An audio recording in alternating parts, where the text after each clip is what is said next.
Assalamualaikum warahmatullahi wabarakatuh. Baik, perkenalkan saya Mawarni Sulistianingsih dengan NIM 20231023 dari kelas Pendidikan IPA B. Baik, di sini saya akan mempresentasikan bisnis plan saya sebagai pemenuhan tugas ujian tengah semester mata kuliah Science Entrepreneurship dengan dosen pengampu Dr. Skunda Dilia Rosa MPD. Baik, judul usaha saya adalah Sotang Takashimura, sosis kentang aneka rasa.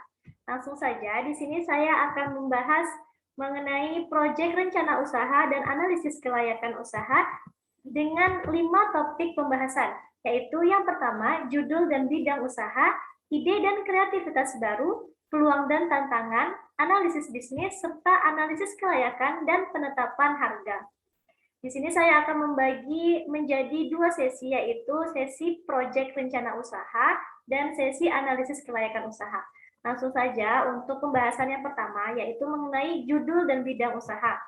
Nah, bidang usaha saya berjudul Sotang Takashimura Aneka Rasa dan bergerak di bidang produk makanan serta beralamat di sekitar kampus Universitas Negeri Padang, Jalan Profesor Dr. Hamka Air Tawar Barat, Kecamatan Padang Utara, Kota Padang, Sumatera Barat.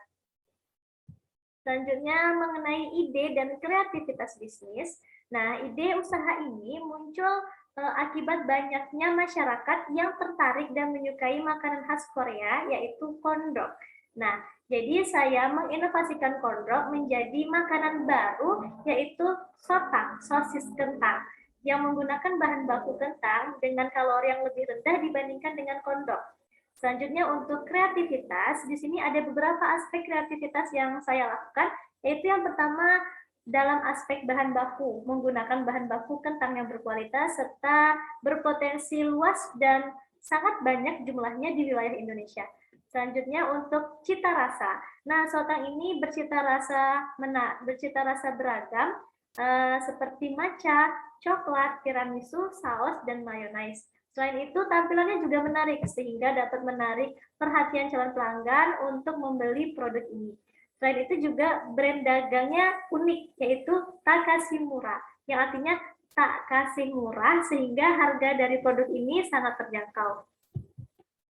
Selanjutnya untuk peluang dan tantangan, di sini saya melakukan analisis SWOT, yang terdiri dari kekuatan, kelemahan, peluang, serta ancaman atau tantangan. Untuk kekuatan dari usaha ini yang pertama karena bahan baku kentang memiliki kalori yang rendah, kemudian menggunakan keju yang berkualitas, serta pemasaran yang dilakukan secara online. Sementara itu untuk kelemahannya seperti adanya pesaing dan memerlukan keterampilan serta aksi promosi ketika melakukan penjualan di bazar. Selanjutnya untuk peluang, nah usaha ini berpeluang sangat tinggi karena rasanya yang beragam, nikmat, gurih, rendah kalori, serta tampilannya menarik, dan cocok untuk menemani mahasiswa ketika mengerjakan tugas, serta dapat menjadi mood booster, yaitu peningkat semangat. Selanjutnya, untuk ancaman dan tantangan, yaitu adanya pesaing dengan penjualan produk yang sama seperti produk yang akan saya usahakan ini. Selanjutnya, untuk analisis bisnis, di analisis bisnis ini terdiri dari analisis terhadap bahan baku dan anggaran biaya, serta proses produksi. Nah, untuk bahan baku dan anggaran biaya ini, untuk bagian pertama yaitu perlengkapan administrasi. Jadi, perlengkapan administrasi ini meliputi buku catatan penjualan, serta pembelian pena dengan total biaya perlengkapan administrasi sebesar Rp7.000. Selanjutnya, untuk investasi alat dan mesin yang meliputi pisau, tirisan minyak, mangkuk, piring, kompor gas, kuali, kain lap, hingga penjepit gorengan dengan total biaya Rp459.000. Selanjutnya untuk biaya tidak tetap atau variabel, biaya ini adalah biaya pembelian alat dan bahan untuk setiap kali penjualan. Jadi mulai dari pembelian kentang hingga pembelian kertas bungkus nasi untuk packaging produk ini. Dengan total biaya variabelnya adalah Rp130.000. Selanjutnya untuk biaya promosi meliputi cetak brosur, kuota internet, dan pembelian bensin untuk delivery order dengan total biaya Rp105.000 dan gaji pegawai senilai Rp300.000. Untuk proses produksi meliputi proses penyiapan alat dan bahan untuk membuat sotang seperti memilih bahan baku yang berkualitas, Proses produksi hingga proses penyajian meliputi pemberian topping aneka rasa dan penyajian kepada konsumen. Selanjutnya untuk segmentasi produk, yaitu meliputi masyarakat yang ada di Kota Padang, terutama mahasiswa dan masyarakat sekitar kampus. Kemudian targetnya adalah berentang usia 12 hingga 40 tahun, dan strategi pemasarannya dilakukan secara langsung dengan penyebaran informasi dan menggunakan sosial media marketing, seperti menggunakan laman Instagram, Facebook, WhatsApp, dan lain sebagainya. Untuk strategi promosi yaitu dengan cara pembuatan logo brand yang menarik, pembuatan brosur, pembuatan akun bisnis media sosial, dan penyampaian informasi secara langsung. Untuk sesi yang kedua ini mengenai analisis kelayakan usaha dan penetapan harga. Jadi untuk menilai kelayakan usaha ini, saya melakukan kelayakan usaha meliputi data-data perencanaan, yaitu harga total seluruh peralatan yang digunakan dalam proses pembuatan Soto Takasih Murah ini adalah senilai Rp459.000 dengan umur ekonomis peralatan selama 5 tahun. Dan setelahnya dapat dijual kembali dengan harga sebesar Rp150.000. Kemudian diperkirakan dalam waktu 1 bulan atau 30 hari kerja, usaha sotang ini akan menjual sebanyak 300 tusuk sotang. Dan setiap tusuk sotang dihargai senilai Rp15.000. Dan harga penjualan sotang selama 1 bulan ini tidak akan mengalami perubahan. Kemudian untuk perkiraan biaya operasi dan perawatan yang dikerjakan dalam 1 bulan meliputi gaji pegawai sebesar Rp300.000, biaya pembelian bensin senilai Rp32.000, dan biaya promosi meliputi brosur dan kuota internet senilai Rp105.000. Kemudian biaya operasional ini tidak akan mengalami perubahan dalam 1 bulan. Kemudian seluruh modal berasal dari modal sendiri, dan pengembalian investasi ini akan direncanakan selama 6 bulan. Oleh karena itu, saya akan melakukan analisis kelayakan usaha untuk menilai apakah usaha saya ini layak untuk dijalankan atau tidak. Nah, analisis kelayakan usaha ini meliputi perhitungan penyusutan per bulan. Jadi harga pembelian peralatan itu adalah senilai Rp459.000 dengan umur ekonomisnya selama 5 tahun atau dalam hitungan 60 bulan, dan kemudian akan bernilai sisa Rp150.000. Saya melakukan perhitungan metode penyusutan dengan garis lurus, yaitu dengan cara membagi hasil pengurangan antara harga perolehan dikurang dengan nilai sisa dan dibagi dengan umur ekonomis sehingga diperolehlah penyusutan senilai Rp61.800 per tahun atau Rp5.150 per bulan. Kemudian untuk perhitungan aliran kas masuk atau SIP per bulan, yaitu meliputi penjualan Soto Takasih Murah sebanyak 300 tusuk dikali dengan harga penjualan yaitu Rp15.000 sehingga total pendapatan selama 1 bulan senilai Rp4.500.000.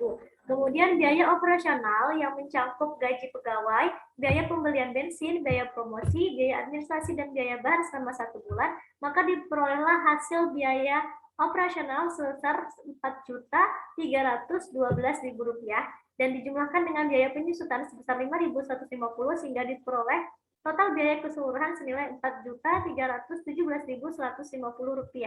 Nah, untuk perkiraan SIP rencana usaha Soto Takasih Murah selama 1 bulan ini, yaitu hasil pendapatan usaha secara total adalah Rp4.500.000 dan kemudian biaya operasional dan perawatannya adalah Rp4.312.000.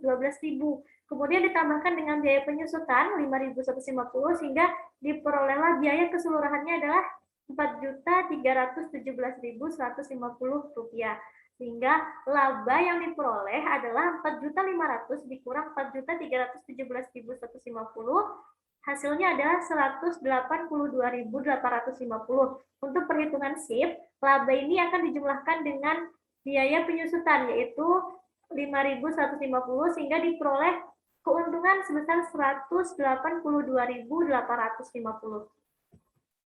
Selanjutnya untuk perhitungan periode pengembalian rencana usaha Soto Takasih Murah ini, saya menginvestasikan biaya sebesar Rp459.000 dan diperkirakan akan kembali dalam kurun waktu 6 bulan. Nah, untuk kas yang masuk setiap bulan adalah senilai Rp182.850. Jadi untuk bulan pertama, Investasi yang belum kembali adalah senilai 276.150, kemudian pada bulan kedua masih bersisa 93.300, dan akhirnya pada bulan ketiga investasi ini kembali dalam waktu kurang dari 3 bulan, yaitu tepatnya selama 75 hari. Maka dari analisis kelayakan ini, saya dapat mengambil keputusan bahwa investasi sebesar 459.000 ini akan kembali dalam jangka waktu kurang dari 3 bulan, yaitu tepatnya selama 75 hari, yang berarti waktu ini jauh sebelum waktu pengembalian yang ditargetkan, yaitu selama 6 bulan. Maka berdasarkan metode waktu pengembalian atau payback period method ini, rencana usaha SWOT Tang Takashimura Aneka Rasa layak untuk dijalankan. Selanjutnya untuk rencana penetapan harga, di sini saya menggunakan perhitungan harga pokok produksi dengan cara membagi total biaya dengan jumlah produksi, yaitu 130.000 dibagi dengan 10, hingga diperolehlah hasil sebesar Rp13.000. Maka HPP dari produk ini adalah Rp13.000, oleh karena itu saya menjualnya dengan harga Rp15.000 per tusuk, hingga diperolehlah laba bersih, yaitu dengan cara mengurangkan penerimaan kotor dengan total biaya 150.000 dikurang 130.000 diperoleh hasil laba bersih 20.000 untuk 10 tusuk, atau dalam artian setiap 1 kali penjualan, sehingga usaha ini tidak mengalami kerugian. Baik, sekian, terima kasih. Mohon maaf apabila terdapat kesalahan. Terima kasih atas perhatiannya. Saya akhiri. Wassalamualaikum warahmatullahi wabarakatuh.